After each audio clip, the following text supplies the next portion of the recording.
말씀 찾으셨으면 우리 14절에서 23절 말씀 교독하겠습니다. 제가 먼저 읽습니다. 그들이 무리에게 이르되 한 사람이 예수께 와서 꿇어 엎드려 이르되 주여 내 아들을 불쌍히 여기소서. 그가 간질로 심히 고생하여 자주에 넘어가시며 물에도 넘어가시니라. 내가 주의 제자들에게 데리고 왔으나 능히 고치지 못하더이다.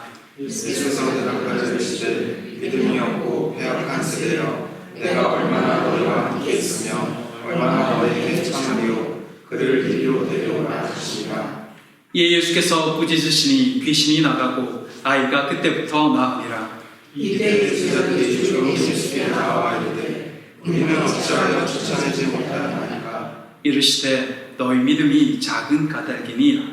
진실로 너희에게 이르노니 만일 너희에게 믿음이 겨자씨 한 알만큼만 있어도 이 산을 명하여 여기서 저리로 옮겨지라 하면 옮겨질 것이요 또 너희가 못할 것이 없으리라. 갈릴리에 모일 때에 예수께서 제자들에게 이르시되 인자가 장차 사람들의 손에 넘겨져 함께 읽습니다. 죽임을 당하고 제3일에 살아나리라 하시니 제자들이 매우 근심하더라. 아멘.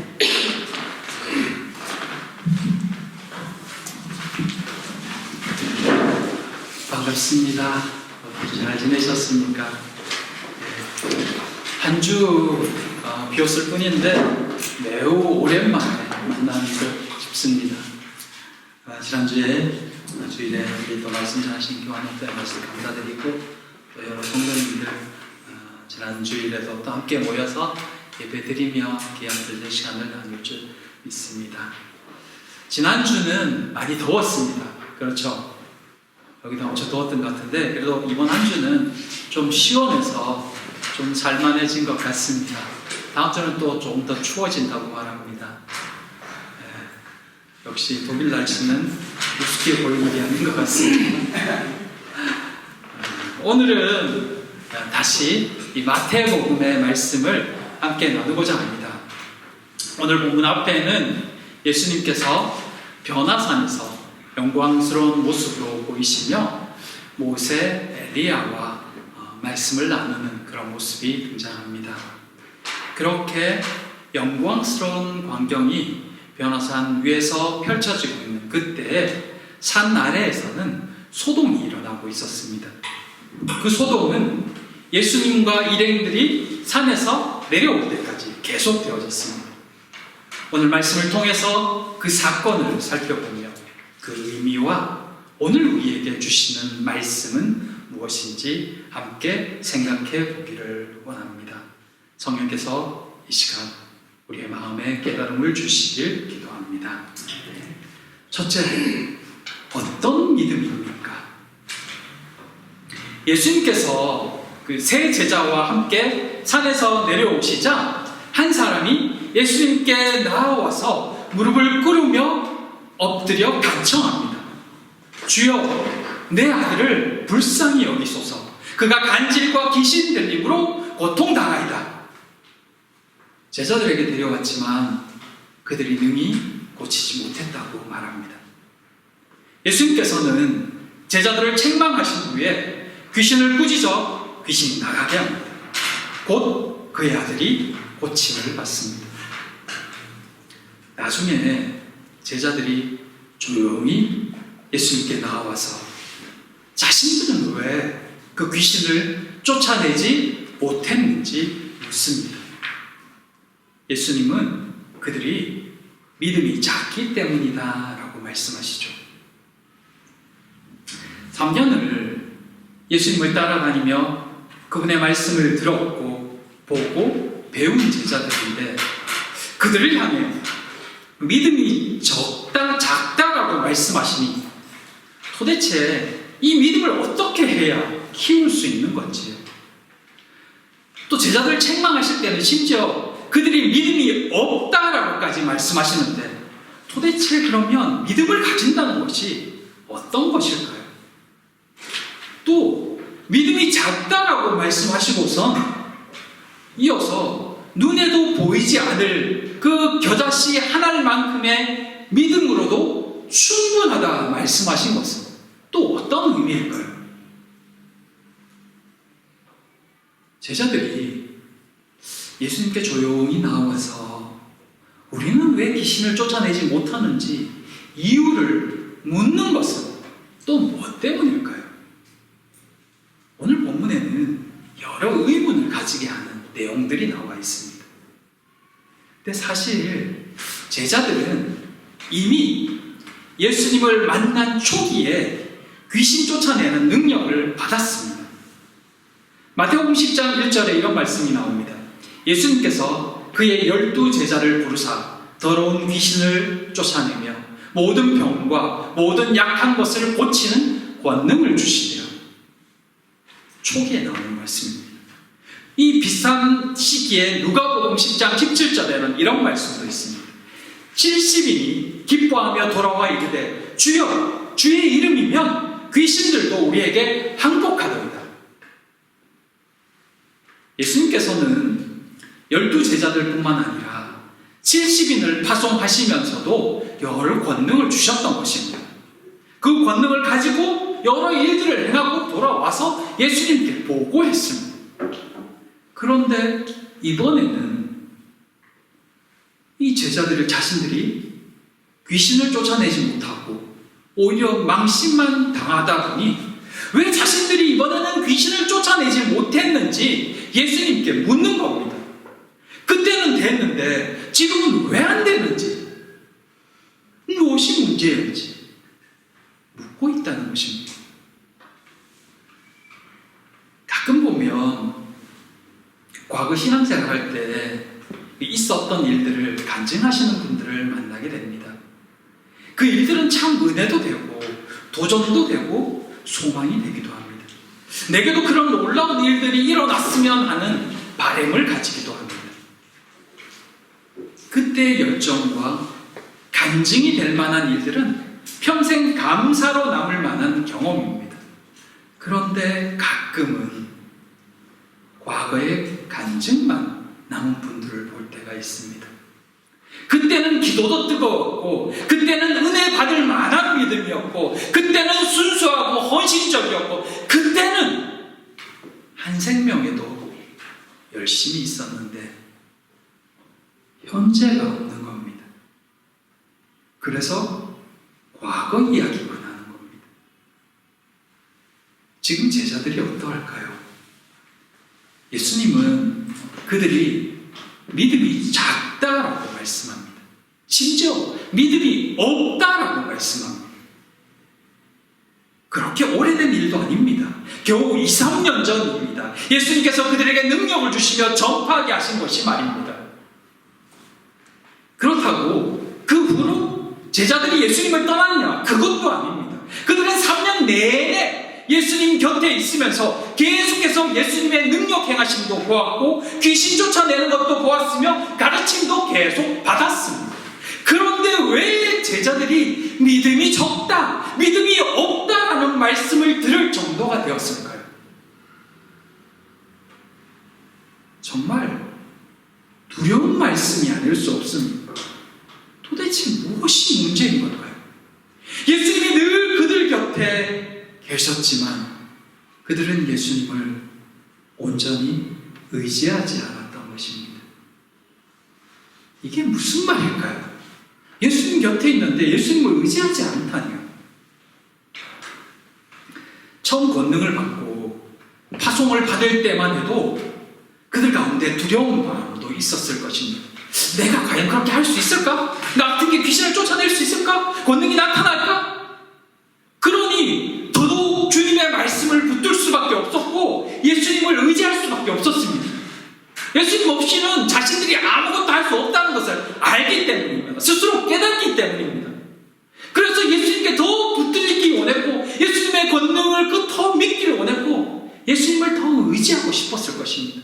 그런 가운데 그 말 한마디에 귀신이 쫓겨나고 병자가 낫는 기적도 일어난 것입니다. 그렇다면 지금은요, 예수님과 함께 다니다 보니 늘상 예수님께서 귀신을 쫓아내시고 병자들을 낫게 하는 모습을 보면서 자신들도 또한 할 수 있을 거라는 마음이 듭니다. 예전에 쫓아낸 경험도 있고요. 그래서 자신감은 있는데 그만큼 예수님의 권능을 온전히 의지하고 믿는 믿음은 작아진 겁니다. 늘상 봤으니까요. 나도 할 수 있을 거라는 생각이 든 거죠. 이 정도쯤은 우리도 할 수 있어. 경험도 있고 옛날에 해봤고. 예수님께서 제자들을 향해 왜 믿음이 작다고 말씀하실까요? 겨자씨 하나의 믿음은 도대체 뭘까요? 이 작은 믿음과 겨자씨 하나만큼의 믿음의 차이는 어디에서 오는 걸까요? 작은 믿음은 경험만 있는 믿음입니다. 그런데 그 믿음은 생명력이 없습니다. 그래서 심지어 믿음이 없다고까지 말씀하시는 겁니다. 겨자씨 하나의 믿음은 비록 눈으로 보기에는 아주 보잘것없고 작아 보이지만 그 안에는 생명이 있습니다. 살아있기 때문에 자랄 수 있는 믿음입니다. 생명력이 있다는 게 어떤 의미일까요? 주님을 전적으로 의지하는 믿음을 말합니다.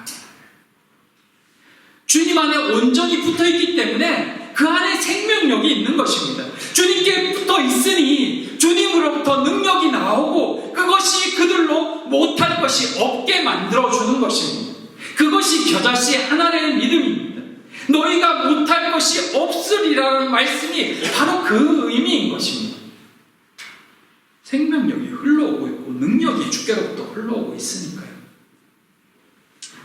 한때 능력을 행했던 자들, 소위 능력의 종들, 그리고 왜 말년에 타락할까요? 경험만 남았기 때문입니다. 예수님을 온전히 믿고 의지했던 그 믿음은, 기도는 사라지고 오직 수많은 경험들만 남아있는 것입니다. 기도하지만 예전에 기도했던 그 경험으로 그냥 기도하는 겁니다. 부자가 망해도 3년 간다는 말이 있죠.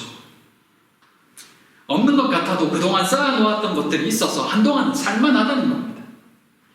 주께 받은 은혜와 믿음도 비슷합니다. 기도도 마찬가지입니다. 금방 사라지지는 않습니다. 한동안은 과거의 그것으로 경험으로 버틸만 합니다. 그런데 계속해서 공급되지 않으니 점점 고갈되면서 그렇게 서서히 사라지는 겁니다. 예수님이 얼마나 답답하셨을까요? 이제 곧 당신은 십자가를 질 것이며 죽으실 터인데 3일 이후에 부활하시며 제자들과 40일을 더 계시겠지만 그 이후로 육신으로 더 이상 제자들과 함께 할 수 없는데 3년을 따라다닌 제자들이 귀신 하나 쫓아내지 못하고 쩔쩔매는 모습을 보고 있자니 이런저런 생각이 드셨을 것입니다. 내가 얼마나 너희와 함께 있으며 얼마나 너희에게 참으리요, 얼마나 더 기다려야 하느냐고 말씀하고 있는 겁니다. 사랑하는 성도 여러분, 이 제자들의 모습에서, 제자들을 향한 그 주님의 책망에서 오늘 우리는 어떠한지를 보아야 합니다. 한때의 신앙으로 그때의 뜨거움으로만 남아있지 않으려면 오늘이 있어야 합니다. 현재 어떠한지 점검해야 합니다. 여전히 뜨겁게 기도하고 있습니까? 여전히 주님의 은혜가 내 안에 흘러 들어오고 있습니까? 영혼을 바라보며 여전히 눈물이 납니까? 여전히 주의 말씀으로 나아가고 싶다는 생각이 들고 있습니까? 어떤 상황에서도 주님만 더 의지하는 평안의 가족들 되기를 바랍니다. 주의 말씀이 오늘도 내 안에서 살아 움직이는 그런 역사가 있기를 진심으로 기도합니다. 아멘. 둘째, 다시 순환 예고. 귀신 들린 아이를 고치신 예수님은 다시 한번 당신께서 죽으시고 부활하실 것을 말씀합니다. 이 변화산에서의 그 압도적인 영광에 이어서 귀신을 쫓아내는 사건까지 모든 것이 예수님의 능력과 영광을 드러내고 있는 이 시점에 또다시 분위기를 확 깨듯 순환 예고를 하고 계심을, 그래서 제자들로 하여금 다시 두려움에 사로잡히게 하는 이 이유가 뭘까요? 분위기가 좋잖아요. 위에서 영광스러운 모습을 보였고 밑에서 영적인 존재들을 압도하고 쫓아내시고 이대로 쭉 가면 되잖아요. 그러면 사람들이 따라오잖아요. 얼마나 좋아요. 근데 이 상황에 다시 예수님 죽으신다? 그 말씀을 왜 하시는 거죠? 제자들 긴장하게요. 귀신을 쫓아내는 이 사건이 의미하는 바가 무엇인지를 다시 한번 제자들에게 상기시키는 것입니다. 귀신을 쫓아내심으로 영적으로 눌려있고 매여있는 한 아이에게 참된 해방과 평화를 주시는 것이 예수님께서 이 땅에 오신 참 목적이라는 것입니다. 예수님께서 앞으로 하시고자 하시는 일이 바로 이것이라는 것입니다. 모든 매여있는 인생들에게 참 평화와 자유를 주시는 것, 그것을 위해 모든 죄를 지고 죽으실 것이며 그들의 생명을 위해 다시 살아나신다는 것입니다. 이것이 십자가와 부활의 참 의미인 것입니다. 제자들은 예수님의 이 고난 예고를 듣고 매우 근심하며 두려워했습니다. 왜 그랬을까요? 그들은 여전히 메시아의 영광을 세상적인 권세와 승리로만 오해하고 있기 때문입니다. 방금 전 산 아래에서 보여주신, 귀신을 쫓아내며 보여주신 그 압도적인 이 신적인 권능을 보며 제자들은 곧 도래할 이 영광스러운 메시아 왕국을 꿈꿨을 것입니다. 그래, 이대로 쭉 가면 메시아의 왕국이 쓰고 우리도 한 자리 차지할 거야. 앞으로 우리의 삶은 탄탄대로야. 어려움이 없을 거야. 그러나 예수님은 영광의 절정에서 도리어 고난과 죽음을 말씀합니다. 참된 메시아의 영광은 세상 왕처럼 군림하는 것이 아니라 영적으로 눌린 죄인들을 위해서 자기 목숨을 대속물로 내어주시는 순종과 낮아지심에 있기 때문입니다. 제자들의 잘못된 생각을 깨시며 주님은 영광으로 가는 유일한 길이 곧 십자가임을 선포하고 계셨던 것입니다. 사랑하는 성도 여러분, 우리의 믿음은, 우리가 예수님을 믿는다는 것은 당장의 삶의 문제만을 해결하는 그 해결받는 기적에만 머물러서는 안 될 것입니다. 우리가 기도하고 신앙생활하는 것, 믿음 생활하는 것, 그러면 앞으로 나는 편하게 살 거야. 나는 그래도 많은 어려움을 당하지 않을 거야. 내 자녀들도 잘 되고 나의 앞길도 어렵지 않을 거야. 그게 신앙생활의 목적이 아니라는 것입니다. 우리가 신앙생활하는 이유는 예수님의 발자취를 따르기 위함입니다. 소위 자기 십자가를 지고 제자의 삶을 사는 것, 그게 우리가 그리스도인으로 이 땅에서 살아가는 이유이고 기도하는 이유이고 믿음을 가지고 신앙생활하는 이유입니다. 머리로는 알지만 알게 모르게 우리의 마음속에서도 제자들이 기대하는, 예수님을 바라보며 소망하는 그 소망들이 많이 내포되어 있음을 사실 저를 보면서도 느낍니다. 내 안에도 여전히 좋은 것, 귀한 것을 사모하는 마음이 있다는 겁니다. 그게 우리의 연약함입니다. 하지만 우리의 믿음은 그게 아닙니다. 우리의 믿음은 과거 뜨거웠던 신앙을 추억하는 것으로 멈추어서는 안 됩니다. 과거의 은혜로 버티는 신앙은 결국 고갈될 수밖에 없습니다. 그리고 오늘이 없으면 내일도 장담할 수 없습니다. 작은 믿음이 아닌, 없는 믿음이 아닌 겨자씨 하나의 믿음이 있어야 합니다. 사랑하는 성도 여러분, 나를 위해 죽으시고 나를 위해 다시 사신 그 예수 그리스도의 그 십자가 은혜를 붙잡고 오늘 믿음과 신앙인의 삶을 묵묵히 걸어가는 우리 모두가 되기를 원합니다. 진짜 제자가 됩시다. 그리스도인이 됩시다. 그게 오늘 우리가 이 땅을 살아가는 진짜 이유입니다. 그 은혜를 소망하며 걸어가는 우리 모두가 되기를 진심으로 부탁을 드립니다. 우리 이 시간 잠시 함께 기도하기를 원합니다. 과연 나는 오늘이 있는 신앙인인지 다시 한번 돌아보며 그 믿음을 달라고 구합시다. 주님을 의지하며 내가 정말 살아가야 될 삶이 어떤 삶인지 깨닫게 해달라고, 다시 기억나고 붙들고 나아가게 해달라고 기도하면서 주께 나아가도록 하겠습니다. 기도합니다.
삶에 바빠 작아진 우리의 믿음을 용서하여 주시옵소서.